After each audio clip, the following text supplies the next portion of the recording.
जो आज अरबों पार कर चुकी है।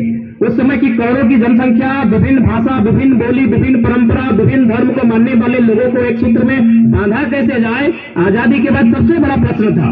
और उसी प्रश्न का हल करने के लिए हमारे देश के महापुरुषों ने गणतंत्र की स्थापना की, भारत के संविधान की स्थापना की और हमें एक सूत्र में बांधने का कार्य किया। तो गणतंत्र आप कह सकते हैं अनुशासन। गणतंत्र यानी हमें एक अवसर मिला अपने निपुणता को, अपने कौशलता को, अपनी दक्षता को साबित करने का अवसर मिला कि अगर हमारे अंदर काबिलियत है, हमारे अंदर अगर क्षमता है, तो इस राष्ट्र में अखबार बेचकर अपनी जीविका उपार्जन करने वाला शख्स भी एपीजे अब्दुल कलाम बन सकता है और चाय की केटली लेकर चाय बेचने वाला शख्स भी देश का प्रधानमंत्री बन सकता है। यही गणतंत्र की ताकत है और यही गणतंत्र की खूबसूरती है। इसलिए आप तमाम छात्र छात्राओं को हम कहना चाहेंगे, बिल्कुल आप जिस विद्यालय में आए हैं, ये विद्यालय आपको कहीं न कहीं कुछ उम्मीदों के साथ आए हैं, उसे आप यहां से हासिल करके जाएंगे। और आपका बहुत सारे लोग भी हमें कहते हैं कि जब आपको लोग नहीं जानते थे, जब आप झारखंड की राजनीति में आपकी पहचान नहीं थी, तो आप कहां थे? तो मैंने अक्सर कहता हूं मैं केपी विद्यालय में रोज 2 घंटा 4 घंटा फ्री में पढ़ाया करता था। और ये भी एक्सीडेंटली था, ऐसा नहीं कि सर हमें बोले थे कि नहीं आप आके बढ़ा दीजिए। दरअसल एक वाक्य था, आप भी देख रहे हैं हमारे गांव के लोग जोरिया स्नान करने जाते हैं और आपके विद्यालय के कुछ बच्चे भी कभी कभी थोड़ा सा कह सकते हैं बाहर घूमने चले जाते हैं। तो एक दिन एक वाक्य था, हम भी नहाने गए थे, तो 2 बच्चे जोरिया के किनारे बैठे थे, उनको हमने पकड़ के ले आए। उस समय आपके सुजीत सर प्रिंसिपल थे, हम प्रकाश सर भी थे, टीचर थे, और सुजीत सर प्रिंसिपल थे। हमने कहा सर आपके विद्यालय के बच्चे बाहर घूम रहे हैं, ये तो उचित बात नहीं है। तो सुजीत सर ने बड़ी विनम्रता के साथ कहा कि जयराम जी सुने, आप भी इसी साल मास्टर ऑफ आर्ट्स पास किए हैं, तो एक काम कीजिए, हमारे विद्यालय में शिक्षकों की कमी नहीं है। तो आप जो शिकायत करने आए, आपकी शिकायत को मानते हैं, लेकिन आप जब तक कुछ करते नहीं है, चूंकि अभी एमए पास किए, आप तैयारी करेंगे, तो कम से कम हमारे विद्यालय में शिक्षक की जो कमी है उसे पूरा कर दीजिए। तो कह सकते हैं आपके विद्यालय में हमारा आना भी एक घटनाक्रम था, उन बच्चों को हम लेके नहीं आते तो यहाँ शायद नहीं आते। और उसके बाद 2017 से, जब से हमने एमए पास किया था 2017 में, और जब से इस आंदोलन में हम आए 2022 में, तब तक हमने केपी उच्च विद्यालय में 4 साल कंटिन्यू सेवा देने का काम किया है। तो पुनः ये हमारी यादें हैं इस विद्यालय को लेकर और इस विद्यालय के तमाम शिक्षकों को लेकर, एक बहुत पुरानी हमारी यादें हैं।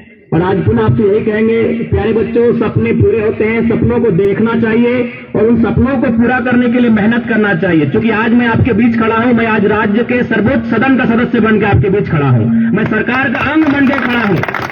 यानी मैं आज जिस जगह में हूं, जहां मैं नियम बनाऊंगा आपके लिए, मैं जहां हूं, जहां मैं इस राज्य को चलाने के लिए नियम बनाऊंगा, यानी मेरी कलम से ये राज्य चलेगा, मैं इस जगह पे आया हूं, तो इसका मतलब है सपने पूरे होते हैं।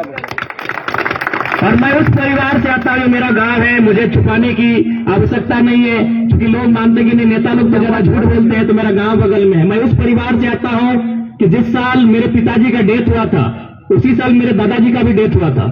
3 महीना के अंदर मेरे दादाजी का डेथ हुआ था। उससे 1-1.5 साल पहले मेरा एक भाई का डेथ हुआ था, उससे 2 साल पहले मेरी एक बहन का डेथ हुआ था, और मेरा छोटा भाई मां के गर्भ में था। सोच सकते हैं उस महिला ने पढ़ा लिखा कर हमें एमएलए की कुर्सी तक पहुंचाया, आप तो उससे आगे जा सकते हो। आपके माता पिता तो हमसे बेहतर होंगे बच्चों। सोच सकते हैं पूरा 20 साल, जब हम लोग के जहन में आता है कि मुखिया, परिवार का मुखिया, तो हमारे जहन में एक मर्द की तस्वीर आती है कि नहीं, कि परिवार का मुखिया मतलब दादाजी, पिताजी, चाचाजी, जेठाजी, आता है कि नहीं। लेकिन पूरा 20 साल मेरे परिवार में किसी मर्द ने मुखिया का नहीं, मेरी मां ने। किस मां ने? जिसने 28 साल की उम्र अपने पति को गंवाया था, उसने मुखिया बन के मेरा भरण पोषण किया, मुझे पढ़ाया, और आज मैं आपके राज्य का सर्वोच्च सदन का मेंबर बन के हूं। इसलिए मैं आपको कहना चाहूंगा कि जब भी आपको लगे कि आपके सपने टूट रहे हैं, एक बार आप अपने आंखों को बंद कीजिएगा, अपने हौसले को बुलंद कीजिएगा, और आपके आसपास आपको महेंद्र सिंह धोनी को देखने की आवश्यकता नहीं, आपको विराट कोहली तक पहुंचने की आवश्यकता नहीं है। आपके बीच आपका भाई खड़ा है। आप एक बार याद कीजिएगा कि मैंने किन विकट परिस्थितियों में आकर इस राज्य का नेतृत्व करने का काम किया है। पुनः समय का अभाव है। आपको गणतंत्र दिवस की हार्दिक शुभकामनाएं और विद्यालय परिवार का बहुत बहुत धन्यवाद, जिन्होंने मुझे अवसर दिया। आज मुख्य जिस विद्यालय में मैं कभी गणतंत्र दिवस में मिठाई खाने के लिए मैंने आता था, लाइन में खड़ा होता था, आज समय की मांग है और समय ये परिस्थिति है कि आज मुख्य अतिथि के रूप में आपके बीच हूं। तो पुनः आप सभी विद्यालय परिवार, उनको सभी को गणतंत्र दिवस की हार्दिक हार्दिक शुभकामनाएं, बहुत बहुत धन्यवाद। जय हिंद, जय झारखंड।